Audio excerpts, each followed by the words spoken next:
Hello what's up दोस्तों, कैसे हैं आप सभी। फिर से एक बार आपका स्वागत है आपके अपने चैनल में करियर भाई में। दोस्तों, आज हम यहाँ पर बात कर रहे हैं कि एक क्वालिटी कंट्रोल ऑफिसर के लिए कौन से स्किल्स रिक्वायर्ड हैं। यानी कि अगर किसी आदमी को क्वालिटी कंट्रोल ऑफिसर के पोस्ट पर हायर किया जा रहा है तो ऐसे आदमी के लिए कौन से स्किल्स कंपनियाँ देखती हैं। तो इस सभी के बारे में हम चर्चा करेंगे, लेकिन आगे बढ़ने से पहले अगर आप इस चैनल पर नए हैं, अब तक आपने सब्सक्राइब नहीं किया है, तो दोस्तों इंतजार किस बात का है, आपको चैनल को फटाफट सब्सक्राइब कर दीजिए। साथ ही साथ क्वालिटी कंट्रोल ऑफिसर से रिलेटेड और वीडियोस देखने हैं, जैसे कि इनकी जॉब रिस्पॉन्सिबिलिटीज़ क्या होती हैं, इनकी सैलरीज क्या होती हैं, आप ऊपर आई बटन पर क्लिक कर सकते हैं। मैंने उसके लिए भी वीडियोज़ बना करके रखे हैं।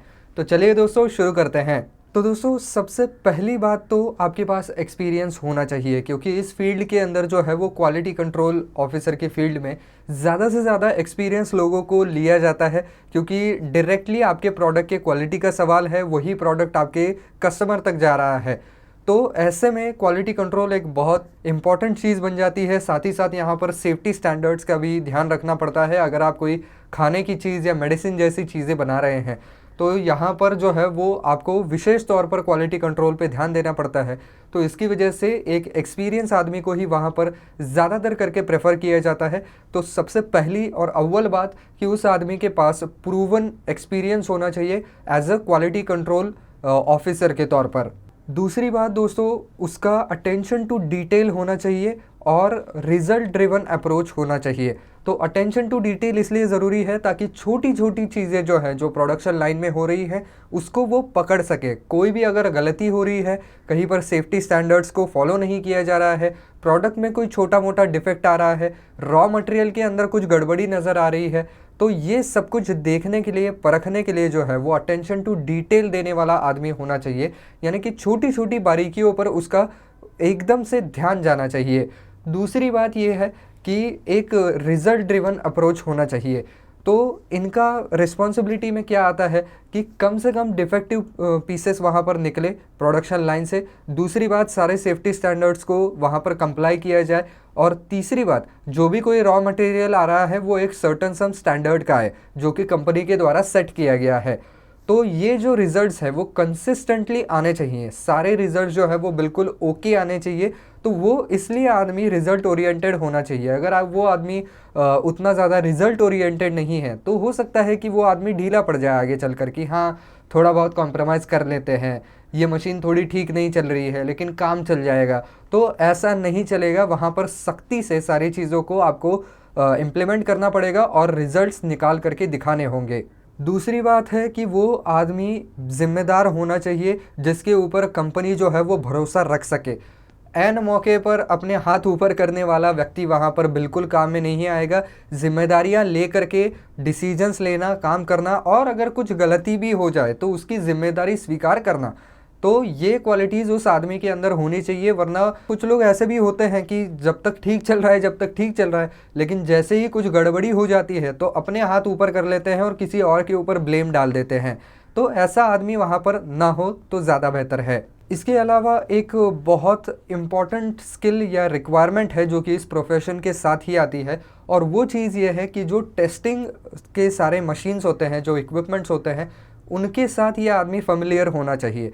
तो जिस तरीके की इंडस्ट्री है उस तरीके का प्रोडक्ट वहाँ पर टेस्ट करने के लिए अलग अलग टेस्टिंग फैसिलिटीज़ होंगी, उसके अंदर अलग अलग मशीनें लगाई होंगी जिसका इस्तेमाल करके आप प्रोडक्ट की क्वालिटी और पूरा फिट फिनिश वगैरह देख सकते हैं, और उसके हिसाब से आप वहाँ पर मार्क कर सकते हैं कि प्रोडक्ट ओके है या नॉन ओके है, जिसको रिजेक्ट किया जाना है।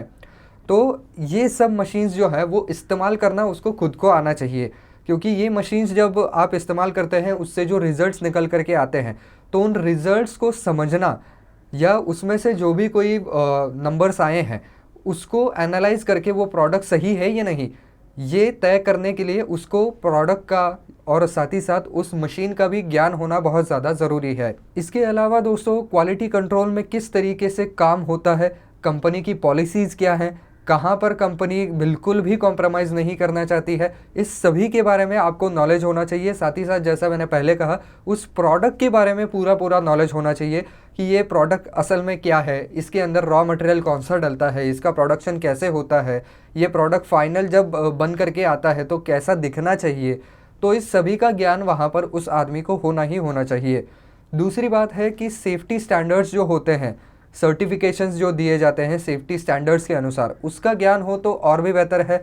तो सर्टिफिकेशंस आते हैं जैसे कि ISO 9000 वगैरह जो सर्टिफिकेशंस आते हैं, उनका अच्छा खासा ज्ञान होना चाहिए, जिससे कि वो ये पता लगा सके कि हमारे जो सेफ्टी स्टैंडर्ड्स हैं वो कौन सी सर्टिफिकेट लेके आ सकते हैं, कौन से लेवल के सर्टिफिकेट के लिए हमें हमारा प्रोडक्ट जो है वो पिच करना चाहिए और कितने हमारे प्रोडक्ट की स्टैंडर्ड होनी चाहिए। इसके अलावा दोस्तों MS ऑफिस का वर्किंग नॉलेज होना चाहिए, यानी कि MS ऑफिस इस्तेमाल करना आना चाहिए पूरी तरीके से। क्यों? क्योंकि जो भी कोई चीज़ें होती हैं, जैसे कि कोई कंसाइनमेंट आया है रॉ मटेरियल का, आपने उसको एक्सेप्ट किया या आपने उसको रिजेक्ट किया तो क्यों किया, और अगर एक्सेप्ट किया है तो कितना माल आया है वगैरह वगैरह। इसके अलावा प्रोडक्शन लाइन में कोई मशीन्स में ख़राबी आ रही है, आपने उनको चेंज करवाया है।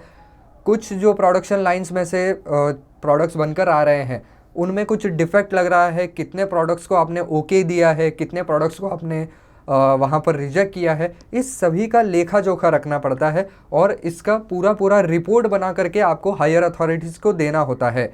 तो इसके लिए जो है वो कंप्यूटर का नॉलेज और MS ऑफिस का नॉलेज बहुत ज़्यादा ज़रूरी है, क्योंकि आजकल के ज़माने में आपको पता है कि सारी चीज़ें कंप्यूटर के ऊपर होती हैं। तो ये सारे जो रिपोर्ट्स वगैरह हैं ये भी आपको कंप्यूटर के ऊपर वहाँ पर बनाने पड़ते हैं और आगे चलकर भेजने पड़ते हैं। तो इसकी वजह से यहाँ पर MS ऑफिस का नॉलेज होना ज़रूरी है। अब आते हैं दोस्तों यहाँ पर एजुकेशनल क्वालिफ़िकेशन की ओर। तो एजुकेशनल क्वालिफ़िकेशन यहाँ पर डिग्री तो चाहिए ही चाहिए।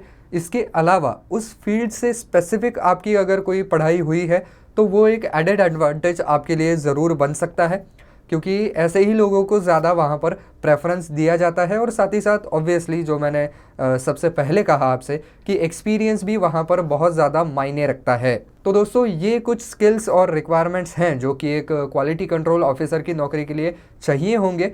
तो आई होप दोस्तों ये वीडियो आपको पसंद आया होगा, काम का लगा होगा। तो दोस्तों वीडियो पसंद आया है, इससे कुछ इन्फॉर्मेशन आपको मिली है, तो वीडियो को लाइक करना बिल्कुल ना भूलें।